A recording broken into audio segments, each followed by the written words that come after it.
A ver, pensemos en esto por un segundo. ¿Cómo puede ser que una de las tradiciones artísticas más ricas y espectaculares del mundo, la que llenó catedrales y museos, naciera de una prohibición, pero una prohibición absoluta de crear imágenes? Suena a locura, ¿verdad? Pues esa es justamente la gran paradoja del arte cristiano, y hoy vamos a meternos de lleno a entenderla. La pregunta que nos va a guiar en todo esto es simple pero a la vez muy profunda. ¿Cómo es que este arte, que terminó definiendo a toda una civilización, que llenó sus espacios más sagrados con imágenes que todos conocemos, pudo nacer de una fe que en sus mismísimas raíces ordenaba todo lo contrario?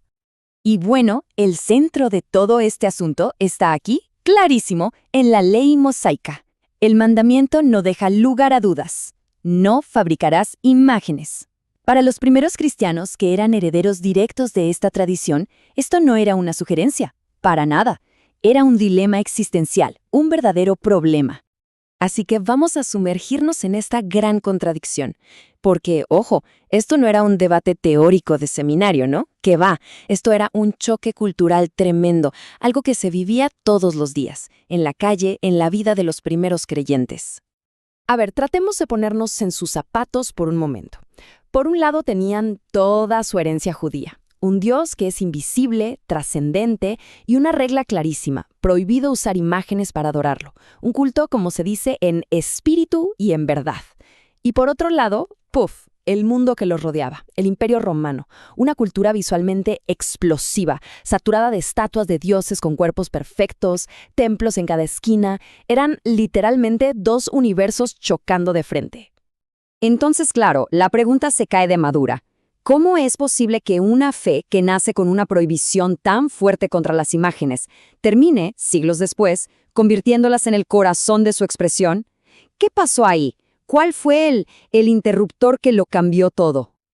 Y aquí viene lo más interesante. El punto clave es este. La solución no fue bueno, vamos a adaptarnos a la cultura pagana. No, la solución vino desde adentro, del mismísimo núcleo teológico de la fe cristiana. Exacto. No fue una adaptación para encajar, no fue por conveniencia, fue una auténtica revolución teológica, una idea que nació desde sus propias creencias y que simplemente lo cambió todo. Y esa idea tan revolucionaria es la encarnación. ¿Qué es esto? Es la creencia fundamental de que ese Dios invisible, trascendente, de pronto se hizo visible, tangible, se hizo humano en la persona de Jesús. Este concepto, esta idea, es la llave que abre la puerta a todo lo demás.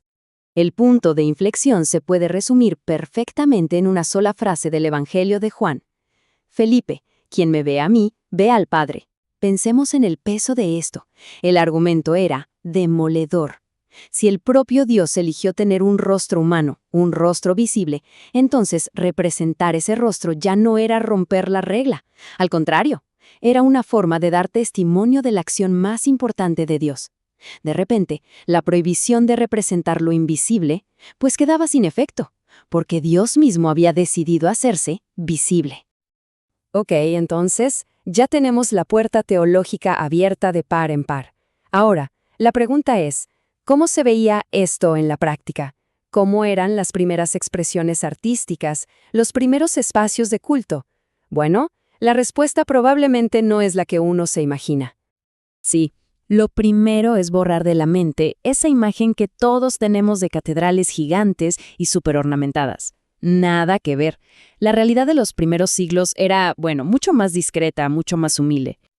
Todo, pero todo, empezó en la intimidad de una casa.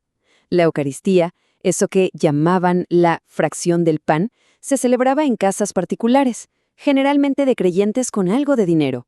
Conforme la comunidad iba creciendo, pues se pasaba al siguiente nivel.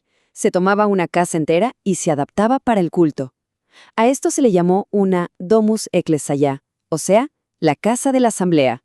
La idea de las basílicas enormes que conocemos hoy, para eso faltaba muchísimo tiempo. Y lo que dicen los escritos de la época es clarísimo. Para ellos, el verdadero templo podía ser cualquier lugar. Un campo, un barco, hasta una cárcel. De hecho, los primeros líderes cristianos lo decían casi con orgullo. No tenemos templos ni altares, porque el templo era la gente, la comunidad. Y la arqueología moderna lo confirma. Por ejemplo, en Dura Europos, en la actual Siria, se encontró justo eso, una pequeña capilla escondida dentro de una casa común y corriente. Ahora, aquí viene otra parte fascinante. Una vez que empezaron a crear arte, ¿cómo lo hicieron? ¿Copiaron el estilo romano que estaba por todas partes? Pues no, decidieron hacer algo completamente distinto. Crearon un lenguaje visual nuevo. A ver, el arte grecorromano, el que tenían por todos lados, era pura celebración del cuerpo, de la belleza física, del realismo, buscaba la perfección visible. Pero los artistas cristianos no estaban en esa. Su objetivo no era pintar el mundo tal cual se ve. Lo que querían era insinuar, apuntar a una realidad espiritual. Por eso, de forma muy consciente, rechazaron ese estilo. Y su inspiración la encontraron en otro lado, en el este, en lugares como Siria o Egipto. Allí, el arte no intentaba hacer una foto de la realidad. Era mucho más simbólico, más expresionista. La meta no era que uno admirara la belleza de un cuerpo, sino que sintiera algo, una conexión. Por eso esas figuras miran de frente, directo a los ojos, sin rodeos. Y esos ojos, tan grandes, tan fijos, están diseñados para una sola cosa: transmitir la sensación de una presencia espiritual intensa, ineludible. Y con esto vamos cerrando el círculo.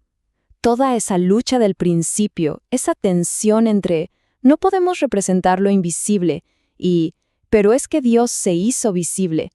Bueno, eso no fue el final de la historia. Al contrario, fue el motor, la chispa creativa que lo puso todo en marcha.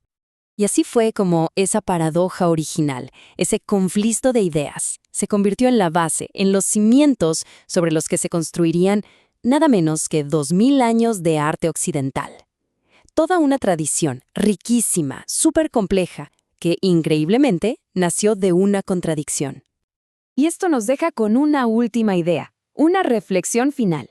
¿Y si el mejor arte, el más grande, el que perdura, no es solo el que muestra algo bello? ¿Qué tal si es aquel que logra capturar un argumento que todavía no está resuelto? Una tensión, una pregunta que sigue resonando con fuerza a través de los siglos.